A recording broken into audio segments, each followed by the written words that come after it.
Love ya. Hope you're doing well. Back to talking about one of my favorite things to talk about, Norway. So let's check this video out.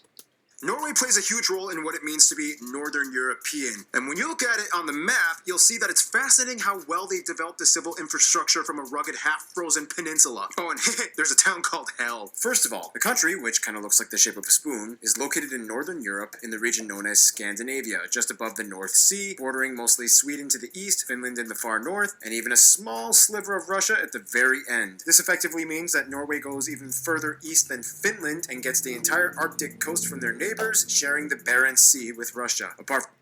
Further east than Finland. Looks more east. Finland looks more east on this map. I don't know how. Maybe, whatever. From that, Norway has some overseas territories as well, two of which are in the Arctic Circle, the Svalbard Archipelago with only about 3,000 people, mostly in the largest town, Longyearbyen, and the uninhabited Jan Mayen Island, which was actually kind of traded with the UK for these islands in Canada in like 1930 when Canada was still British. Weird trade-off, but okay. After that, they have two dependent territories, the Antarctic areas of Peter I Island and Bouvet Island, way down south, neither of which are permanently inhabited, and they also That's crazy. I didn't know. also claim a portion of Antarctica known as Queen Maud Land. Going back to the mainland though, the country is currently, as of 2019, divided into 17 counties, or fylker, plus the unincorporated area of Svalbard, which, by the way, holds the northernmost permanently inhabited settlement in the world. I've thought about living there because apparently anybody can. Probably won't, but it's interesting. With a population around 40 in the winter and 120 in the summer. The thing is, in 2020, the country will merge some of these counties into 11 regions. Already, North and South Trondelag have merged, and the final result in 2020 will look like this. The country's largest city and capital is Oslo, located in the southeast, which also holds the largest airport, Oslo Lufthavn International, as well as Oslo's shipping port, the busiest shipping port in the country. A skip to the west, you find the second largest city, Bergen, with of course the second largest airport, Bergen International. It is said that almost around 80% of the country lives within 10 kilometers of the ocean, and despite the rugged mountainous terrain, the nation has an extensive network of roads, bridges, and trains that cross virtually every region of the nation, including the Lærdal Tunnel, the world's longest road tunnel that stretches 24 kilometers long, cutting through a mountain, and also the famous Atlantic Road that hops from island to island in the Møre og Romsdal County. Now, what's really fascinating is that Norway kind of went from this to this, and for a nation that has never surpassed 5.5 million in population, it's pretty impressive. How did this happen, though? Well, as the legend goes, in the 60s, Denmark was like, "Hey, Norway, you are just the best. I love you, man, and you know, just to prove it, I'm gonna give you all this ocean water stuff." Wow, really? Yeah, just take it. Thanks. Whoa, there's like a ton of oil here. Thanks, Denmark. Actually, it was the Geneva Convention like 10 years prior to that, but that story's kind of boring. Now, as you can clearly tell, Norway has lots of access to the ocean. Due to all the serrated inlets and fjords, plus islands, they have the 7th largest coastline in the world. This also means that roads and bridges can only take you so far, and in order to get around in Norway's west coast, you'll see a lot, and I mean a lot, of ferries and ships. And what's cool is that, like some of their neighbors, Norway has a free roaming law, in which you can pretty much camp out anywhere in nature as long as it is not on private property. We all know some towns in Norway are situated in the most picturesque locations. Some, like this town, have no direct sunlight for 6 months because of the mountains, so they built giant mirrors to illuminate them. Fun fact, Longyearbyen is known for being both the brightest and darkest place on Earth. Because of its location on the Arctic Circle, it gets 110 continuous days of no sunshine and 95 days of no night. Also, they have an emergency seed bank with over 1 million specimens built into the side of a mountain in case of the apocalypse and all plant life dies out on Earth. Also, technically, it's illegal to die in Svalbard. Because of the permafrost, bodies do not decompose, so you must either ship out your body or cremate it. Not sure how to segue out of that, but let's talk about cool places. Now, I asked some of you guys in Norwegian geography what some of the top places to visit in Norway are, and here are some of the suggestions you gave. Nordkapp, the Viking Ship Museum. I'm gonna go through these because it's interesting to me. Okay. Some of the suggestions you gave. Ugh. Is that really worth going to? Kapp, the Viking Ship Museum, Nidaros Cathedral, the Dock of Bergen, the King's Castle, Alta's Igloo Hotel, Frogner Park, That looks cool. I like parks. Nice parks. the King's Castle, Alta's Igloo Hotel,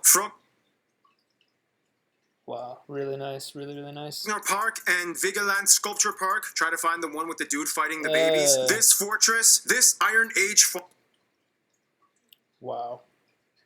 That's crazy. Farm, the world's largest moose sculpture, this whaling museum, the Roald Amundsen and Edward Munch monuments and I don't know who either of those people are. grave, the Kon-Tiki Museum, the Polaria Aquarium Kon-Tiki? What is that? and Edward Munch monuments and grave, the Kon No idea what that is. It's like some raft. Tiki Museum, the Polaria It's cool, interesting design. Aquarium, the Ager Viking Old style building. style brewery, the Three Swords Monument, That's really cool looking. and so many traditional I think there's one of these old style, one of these style buildings in my state, Wisconsin. stave churches, but this one is probably the most famous one. I mean, there's like a billion rocks named after body parts of trolls. There's that weird boulder jammed between two cliffs, a mountain with a hole in it so it looks like it got shot by a gun, so many ice caves, the world's strongest whirlpool, so many fjords like Geiranger Fjord, Nordfjord, Hardanger Fjord, Troll Fjord, Harrison Fjord. Isn't there like a million fjords? Why? What's the point of naming them all? They were even supposed to give Finland the peak of Mount In this video. Halti for their 100th birthday, but then it was kind of like, Happy 100th birthday, Finland! Thanks, Norway. So I heard that you're thinking of finally giving me the peak to my tallest mountain. I mean, God bless these people, but this is a little cringe. Right? Oh yeah, sure, why not? Awesome. Well, then let me have it. Oh, see, there's this thing in my constitution called Article 1, which states that the Kingdom of Norway is indivisible, so here's a taco. yeah, Norwegians actually really love tacos, which makes the perfect Who opportunity doesn't? to transition into... Everyone loves tacos. Now, if you know anything about Norway's land, you'll know this one word. Fjords. Fjords, fjords. The word is even Norwegian. And it's interesting how it became that way. Basically, like many other areas in the north, the country is a post-glacial peninsula with over 50,000 islands that at one point was completely covered in ice. Over time, the ice melted, eroding the rock beneath, creating the incredibly indented coastline of steep, jagged cliffs and fjords. Of the coast, the largest and deepest fjord is Sognefjord, and it is the third largest in the world, extending over 200 kilometers inland. This means that much of the country is divided into regions of choppy fjord stuff to the west and the connected hilly and valley stuff to the south and southeast. Everything pretty much falls either within the alpine boreal climate or further up north, Arctic. Keep in mind that due to Svalbard and Jan Mayen, the Norwegian economic zone extends to the majority of the Norwegian Sea and much of the Barents, as well as the North Sea to the south. This is called the NCS, or Norwegian Continental Shelf. Here, the largest deposit of underwater oil is found that supplies Norway with much of its wealth. A skip to the east, you find the largest lake, Lake Mjøsa, which is just parallel to the longest river in the country, the Glomma, which drains all the way into the North Sea in the south and has a drainage basin that covers about 13% of the country's land. A little skip to the west, in the center, you find the longest and most dominant mountain chain, the Scandinavian Mountains, where you can find the tallest peak, Galdhøpiggen, which is also the tallest in all of the Nordics. If we are discussing the overseas territories, then Svalbard is pretty much an Arctic archipelago of glaciers, this one being the largest in all of Europe, and the rest are mostly just cold valleys. Jan Mayen Island is the only place with an active volcano in Norway. The Berenberg Peak last erupted in 1980. Otherwise, if we skip all the way south to the Antarctic, Bouvet and Peter I Islands are dormant volcanic islands, Bouvet considered the most remote island in the world, and both of which are nearly completely covered in ice and only inhabited by seals and birds. Now, keep in mind about the oil thing though, although they export lots of it, gas is actually still super expensive. According to globalpetrolprices.com, as of 2019, it is just over 17.2 krone per liter, making it one of the most expensive places to get gas in the world. I don't want to talk about it. This is partially because in 1990, they initiated the Government Pension Fund Global. This is a national wealth fund run by the government to subsidize pensions when oil dependence runs dry. Now, Norway has lots of natural resources and clever ways of managing them, making them somewhat of a paragon for development few other nations can compare with. Challenge accepted. But for what it's worth, they have a unique system locked and loaded. And now it is time for my triple shot of espresso break. Usually this is the part where Noah comes in, but Noah is out of town, so let's give this to Keith. Now, everyone knows that Norway is quite a prosperous nation, but just how prosperous is it? Let's just put it this way. They export more than they import, and not just petroleum products. Fish alone makes up about 10% of their exports, and they are the highest exporter of salmon out of any other country in the world. Wow. That's surprising because I think there's a lot of salmon fishing in around Alaska, which I love.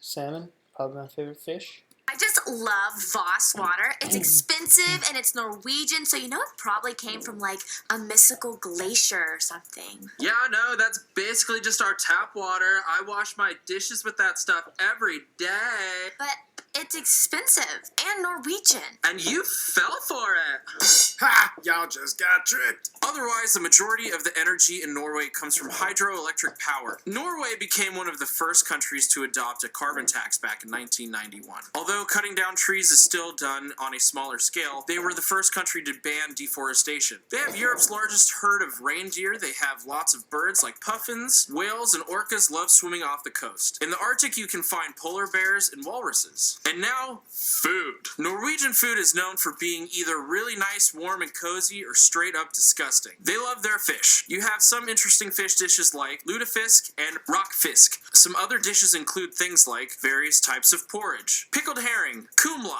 reindeer made in various ways, meatballs in brown sauce, krumkake, brown cheese, these Christmas dishes, and the national dish fårikål. However, if you ask a Norwegian, they might tell you the new national dish of Norway is tacos. They might have some questionable ingredients on the table for you to add, like mayonnaise or cucumbers. And I mean, come on, Mexico, even you break your own rules all the time and mix things up in your own country. So let the Norwegians have their fun. And speaking of Norwegians, have fun. Oh, and speaking of Norwegians having fun. Oh, and speaking of Norwegians having fun. Thank you, Keith.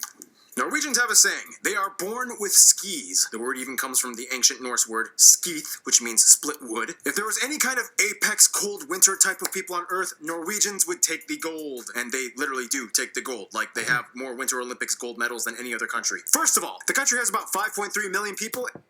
I love skiing. I've been skiing since like before I could walk also. I'm sure a lot of Norwegians had the same, where your parent would hold you up and put you on skis and like go down with you on the hill. Anyway, it was fun. Good memories. I was gonna say something else too. These guys in the video, oh my goodness. Again, God bless them, but I don't know if I could hang out with these people. It's a little... Anyway. And as of 2018 has the highest human development index out of any country in the world. At about 84%, the country is made up primarily of people that identify as ethnically Norwegian, including about 60,000 indigenous Sami people. About 8.3% of the population is other European descent, mostly Western Europe, and the remaining population is made up of other people groups from outside of Europe, from various regions of Africa, Asia, mostly from countries like Pakistan, Somalia, Morocco, Iraq, and Kurdish people. They use the Norwegian krone as their currency, they use the types C and F plug outlets, and they drive on the right side of the road. Interesting to note that they are not part of the EU, but part of the European Economic Area and Free Trade Association. In fact, Norway is a kingdom, currently under the headship of King Harald V. However, his role is mostly representative and ceremonial. His executive powers are limited, and most government is ruled by the parliament. Essentially, though, although some would argue Vikings kind of started in Denmark, it really kicked off in Norway. Norwegian Vikings did kind of all the exploring and colonizing and raiding and killing, Viking stuff. And no, they did not wear helmets with horns. Language-wise, Norway actually has two official languages, Norwegian and Sami, the language of the minority northern indigenous peoples that have lived in the frigid regions for millennia. The Norwegian language, however, is kind of confusing though, because it kind of has two different writing systems that everybody must learn in school, Nynorsk and Bokmål. What exactly are they? Well, it kind of goes like this. Hey, we've been in a union with the Danish for centuries and now they are gone. We can speak our own language freely. Woohoo! But we've been writing our language in the Danish style for so long. I mean, what do we do? Do we change it? Hi, I'm Evil Olsen, and I say yes. I'm going to listen to all the dialects of Norwegian and come up with a weird fusion thing that can work for everyone. I'll call it Nynorsk. We can teach it in schools and everyone can be free of Danish influence. And today, the Danish-style Bokmål is still used by about 85% of the population. Weird side note, the word ha can mean almost anything in Norway. For example, ha. Ha. Ha. Ha. Speaking of which, like many of their other neighbors, Norwegians have 13 years of school, graduating at age 19. And when Norwegians are just about ready to take their final exams, they go on a 3-week party called Russ. And just look it up. Norway has lots of different dialects. Here are some of you guys, Norwegian geographers, explaining. På standardnorsk ville jeg sagt hvordan, men I Ålesundsområdet ville jeg sagt hvordan. Hey, my name is Talina. In standard Norwegian, you might say våres, but in Egersund area, you say och us. In the West, you could say Gysna löje då. And in the North, maybe Korarte. In Oslo, you would say something along the lines of det ikke lett, skjønner du. Trøndelag County, det ikke lett sjø. So in standard Norwegian you would say suppel, but in Bergen we say boss. Thank you. Otherwise, there are so many other things you guys, the Norwegian geography peeps, wanted us to talk about in terms of your culture. And here is Random Hannah with culture stuff. Norway is a land loaded with tradition and folklore. Many of you have already heard of things like trolls and elves, but there's also scary beings like the Holdra, Nattmara, and the Nuken. Pretty much all Norwegians are outdoorsy people. Hiking and cross-country skiing are national pastimes, hands down. Almost everyone owns some kind of Mari sweater, made of wool with traditional patterns knitted onto the upper parts, usually in the national colors of red, white, and blue. Many Norwegians own small cabins in the woods, and they actually like to brag about how bad their cabins can be. As in how technologically disconnected they are, with the least amenities. No Wi-Fi, no electricity, no plumbing. You're hardcore. Speaking of bragging, in Norway it's considered super cool to come back from vacation and show off your tan, because it's kind of hard to get a tan in Norway. The Nobel Peace Yeah, that's how it's... Isn't that like everywhere? There's a lot of white people basically don't want to look white. Prize is also awarded in Oslo every year. In Norway, everyone's income and wealth is on public record, mostly. But for what it's worth, the nation does this to That's so interesting. I think that's fantastic. But help prevent tax evasion. And finally, we cannot skip the bunnads. These are traditional costumes of Norway that come in so many different varieties based on the region and town you are from. They are mostly worn for special occasions, especially for May 17th, the country's national day, where they march to the castle in Oslo. Yeah. All right, get out of here. I want to talk about music. Traditionally, Norwegians have their own regional folk music and dances called bugdedans. Traditional instruments include things like dulcimers, goat horn, willow flute. The traditional folk music eventually found a way to fuse with one of the most popular genres of Norway today, metal, or specifically Norwegian folk metal bands. Not only that, but black metal was started supposedly in Norway, and it has since been a domineering genre many people have been playing for decades. That's it for me.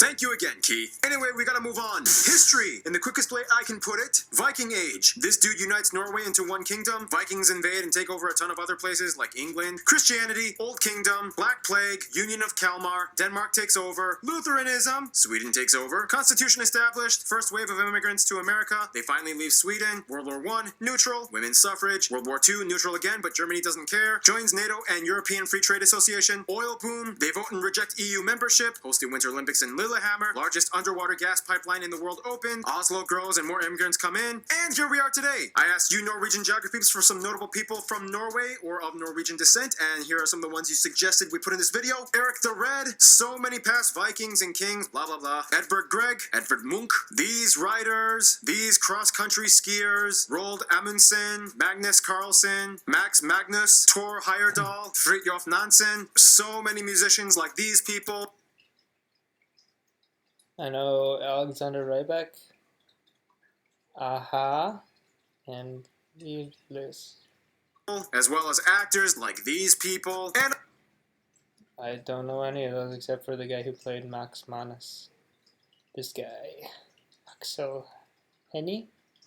as actors like Is she related to him? Sonia? these people, and of course the royal family. Seriously though, did you guys watch the movie Kon-Tiki? It's pretty good. I mean, his migration theory was still kind of Didn't mostly see it. wrong, but hey, you did a cool thing, man. And that's the thing about Norwegians. They're so globally intrepid. They reach out to the far corners. And with that, they've also made a lot of friends. Which brings us to... I like traveling. Maybe that's part of me being Norwegian. It's interesting that we're still learning about genetics and stuff and how much it makes an effect on what people do and who they become and their choices and things, and especially with things like epigenetics. So I don't know how much me being ethnically Norwegian makes a difference in my life, but I would imagine some. Anyway. Now, Norwegians are known for being very level-headed and nice, but they do know who they support and stand by no matter what. First of all, Switzerland is kind of like their weird alternate parallel universe twin that shares a lot in common with them. They both are not part of the EU, they both are very financially stable, yet expensive to live in. They both have mountains and snow, and they both have similar values in general affairs. They get along pretty well and enjoy sharing the ski stories. The UK is a very close friend, especially Scotland, due to their shared Viking history. They even give them a Christmas tree every year to say thanks for helping in World War II, when their king and government were taken in from exile as the Germans tried to invade. Nepal has close ties. As another mountain nation, they've taken much interest and send much aid to their programs. High-profile politicians have visited in the past, like their Minister of Environmental Development, Erik Solheim, and the Prime Minister of Nepal visited Norway as well. For the USA, they have a very close connection, not only in diplomacy, government, and business, but specifically to the diaspora living in the USA, and specifically the state of Minnesota. Nearly 1 million Norwegian Americans live in this one state alone. The USA holds more people of Norwegian heritage than any other. I live right next to Minnesota. There's also a lot of Norwegian descent people in my state. Country outside of Norway, with almost as many as there are in Norway. They even have a game show called Alt for Norge, in which Norwegian Americans see the homeland of their ancestors. They cry and act way too dramatic, which is entertaining. The winner. That's true. That's true. But, I mean, it's typical of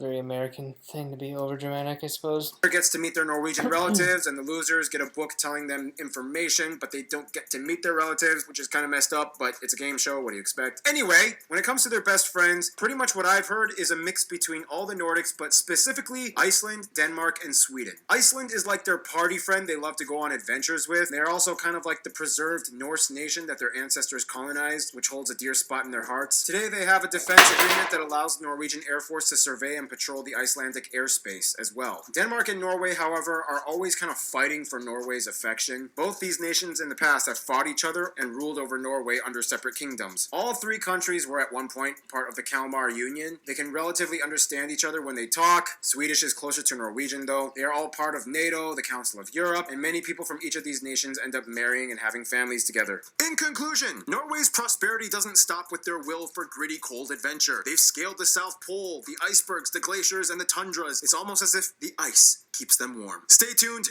Oman is coming. Nice. Yeah, I think I know most of the things. One thing I wanted to say is that I'm questioning how much. I guess cross country skiing is cool. I've just gone mostly downhill skiing, so I find it much more enjoyable.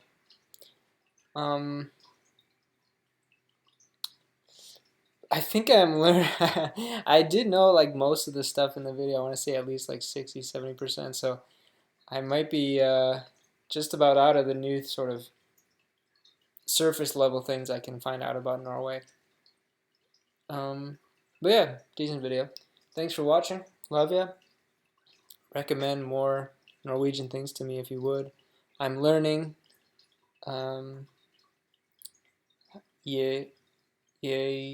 Jeg speaker norsk.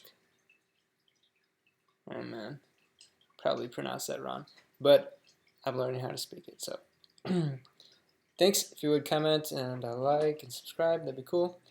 Have a good one. Take care. Love ya.